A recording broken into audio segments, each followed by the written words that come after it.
Hello and welcome back to the channel. In this video, we'll dive into Chapter 3 of Bernays' masterpiece. Today, we'll talk about what he called the new propagandists. Ready? Let's begin.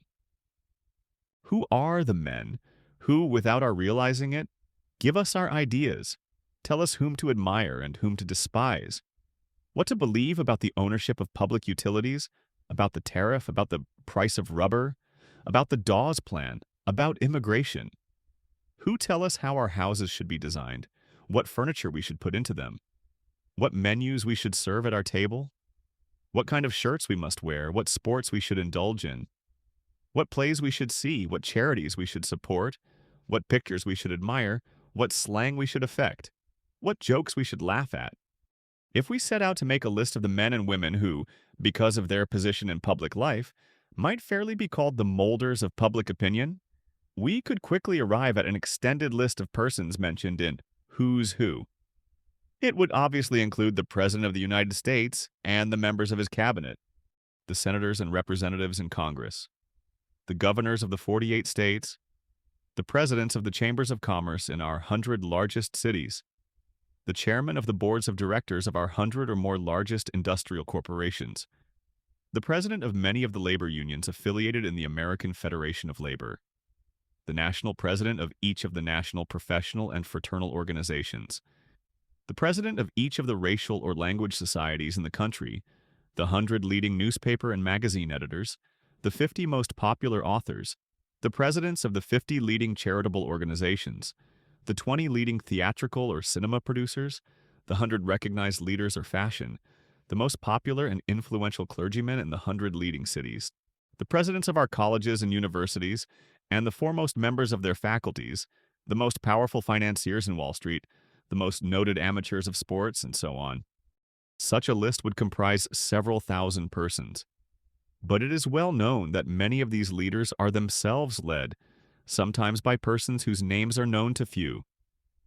Many a congressman, in framing his platform, follows the suggestions of a district boss whom few persons outside the political machines have ever heard of. Eloquent divines may have great influence in their communities, but often take their doctrines from a higher ecclesiastical authority. The presidents of chambers of commerce mold the thought of local businessmen concerning public issues, but the opinions which they promulgate are usually derived from some national authority. A presidential candidate may be drafted in response to overwhelming popular demand, but it is well known that his name may be decided upon by half a dozen men sitting around a table in a hotel room. In some instances, the power of invisible wire pullers is flagrant. The power of the invisible cabinet which deliberated at the poker table in a certain little greenhouse in Washington has become a national legend. There was a period in which the major policies of the national government were dictated by a single man, Mark Hanna. A Simmons may, for a few years, succeed in marshaling millions of men on a platform of intolerance and violence. Such persons typify in the public mind the type of ruler associated with the phrase invisible government. But we do not often stop to think that there are dictators in other fields whose influence is just as decisive as that of the politicians I have mentioned. As Irene Castle can establish the fashion of short hair, which dominates 9/10 of the women who make any pretense to being fashionable.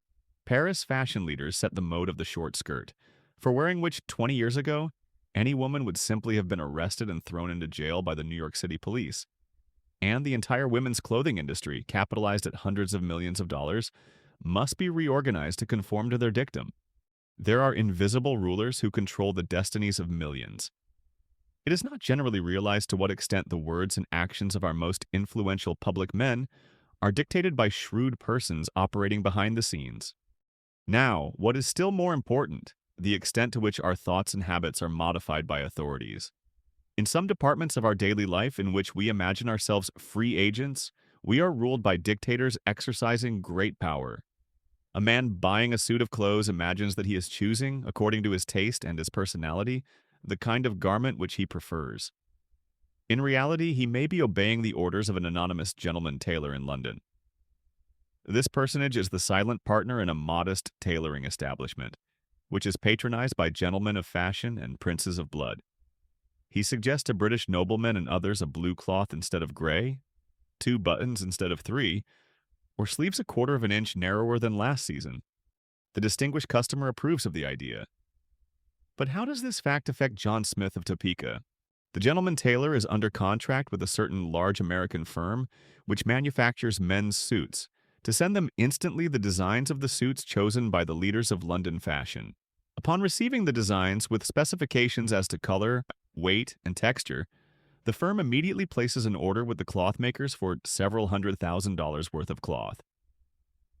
The suits made up according to the specifications are then advertised as the latest fashion. The fashionable men in New York, Chicago, Boston, and Philadelphia wear them. And the Topeka man, recognizing this leadership, does the same. Women are just as subject to the commands of invisible government as men.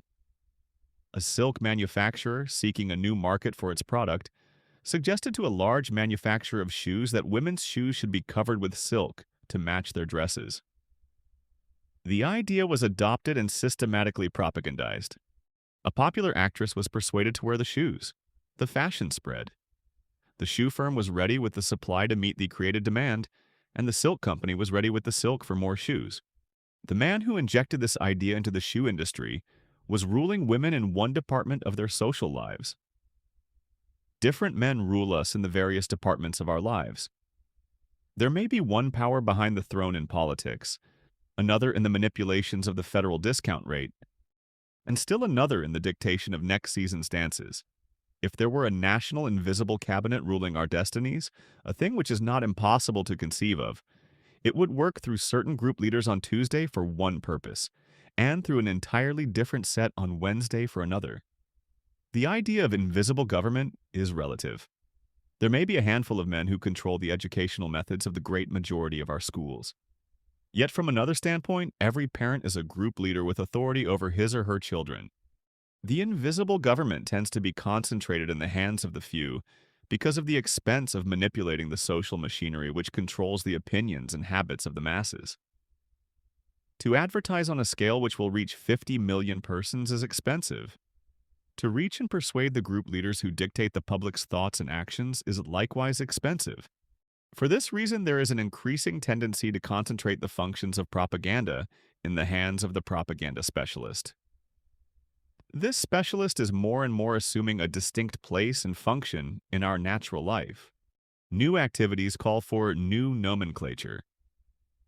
The propagandist who specializes in interpreting enterprises and ideas to the public and in interpreting the public to promulgators of new enterprises and ideas has come to be known by the name of public relations counsel.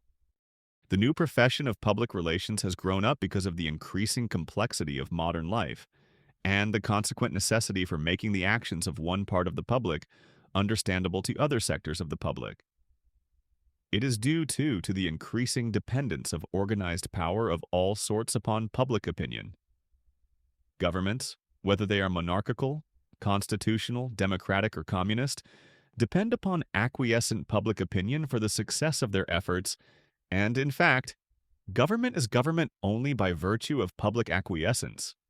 Industries, public utilities, educational movements, indeed, all groups representing any concept or product, whether they are majority or minority ideas, succeed only because of approving public opinion. Public opinion is the unacknowledged partner in all broad efforts.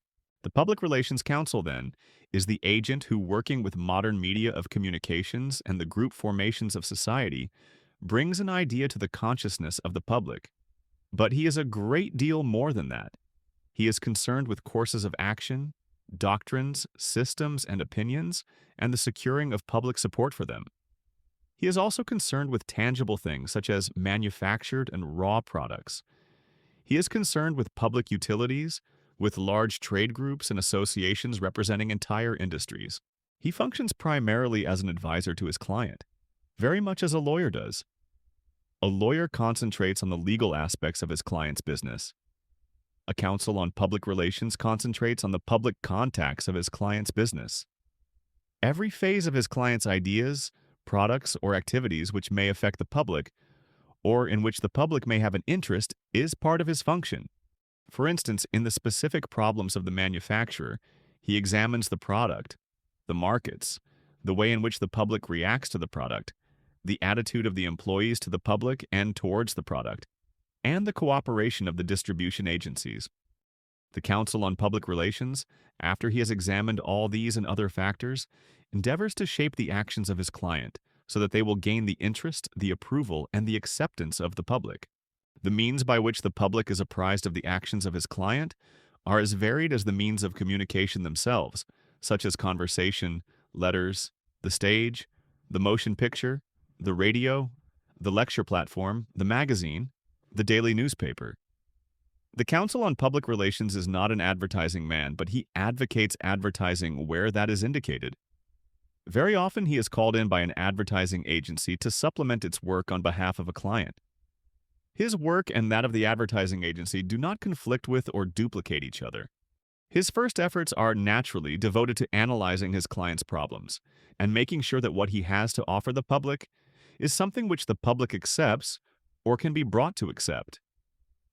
It is futile to attempt to sell an idea or to prepare the ground for a product that is basically unsound. For example, an orphan asylum is worried by a falling off in contributions and a puzzling attitude of indifference or hostility on the part of the public. The Counsel on Public Relations may discover upon analysis that the public, alive to modern sociological trends, subconsciously criticizes the institution because it is not organized on the new cottage plan. He will advise modification of the client in this respect.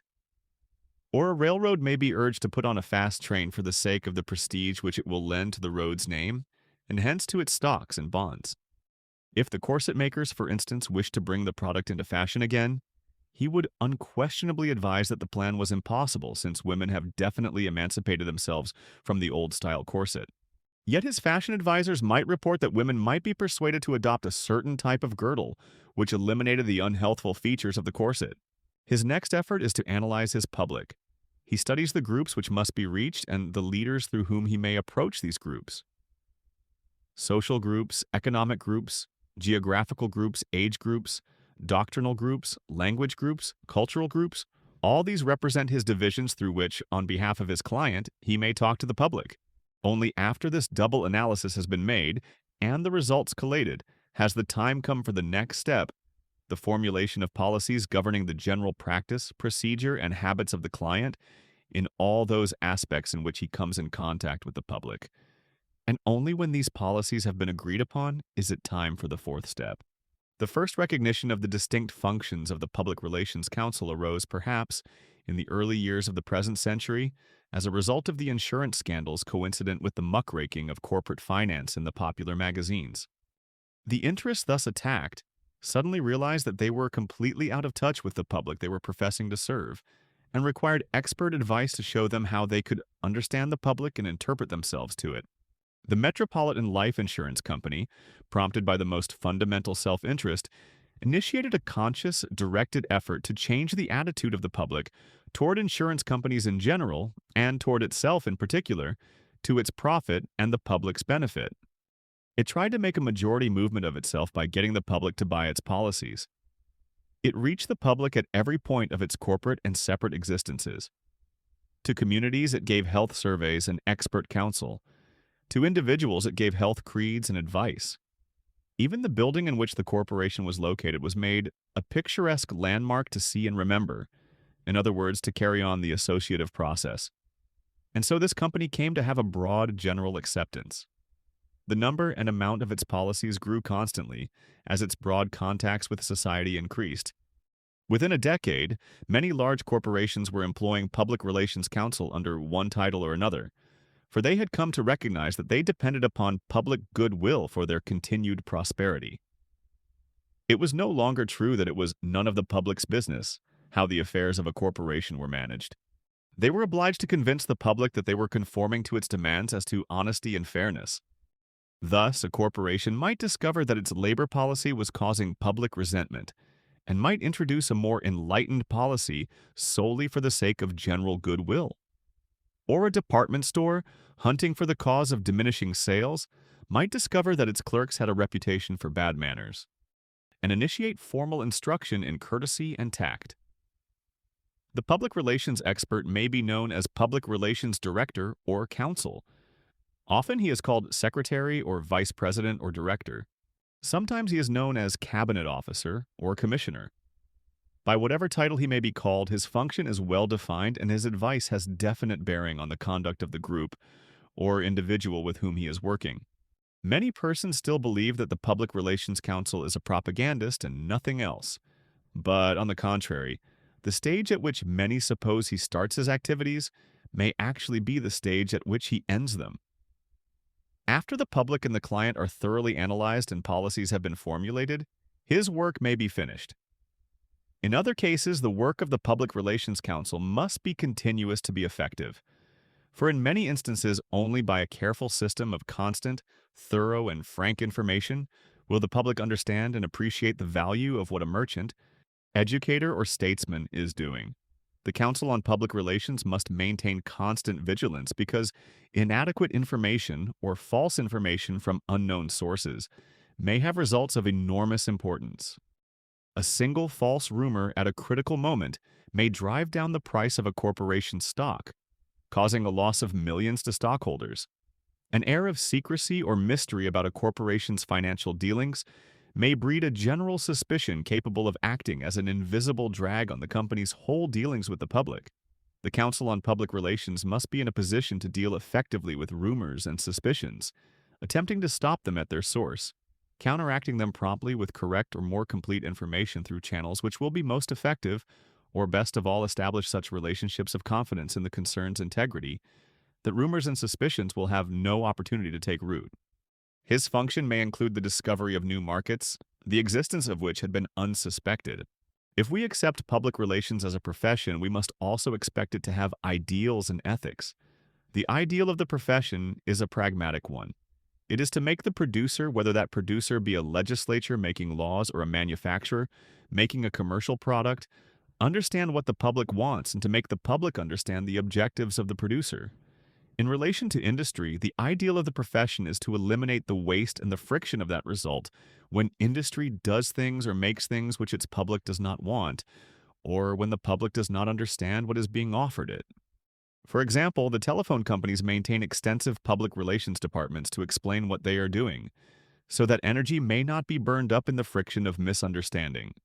A detailed description, for example, of the immense and scientific care which the company takes to choose clearly understandable and distinguishable exchange names helps the public to appreciate the effort that is being made to give good service and stimulates it to cooperate by enunciating clearly.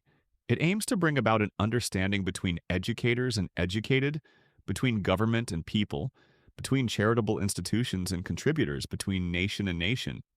The profession of public relations counsel is developing for itself an ethical code which compares favorably with that governing the legal and medical professions. In part, this code is forced upon the public relations counsel by the very conditions of his work, while recognizing, just as the lawyer does, that everyone has the right to present his case in its best light. He nevertheless refuses a client whom he believes to be dishonest, a product which he believes to be fraudulent, or a cause which he believes to be antisocial.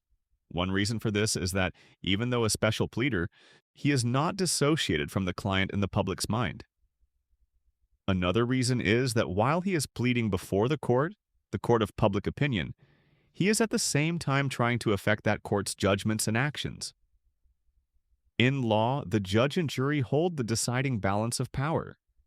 In public opinion, the Public Relations Counsel is judge and jury, because through his pleading of a case, the public may exceed his opinion and judgment. He does not accept a client whose interests conflict with those of another client. He does not accept a client whose case he believes to be hopeless, or whose product he believes to be unmarketable. He should be candid in his dealings. It must be repeated that his business is not to fool or hoodwink the public. If he were to get such a reputation, his usefulness in his profession would be at an end. When he is sending out propaganda material, it is clearly labeled as to source.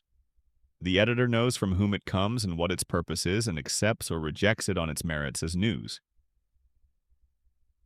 If you enjoyed this video, you might want to check the books available in our link in the description.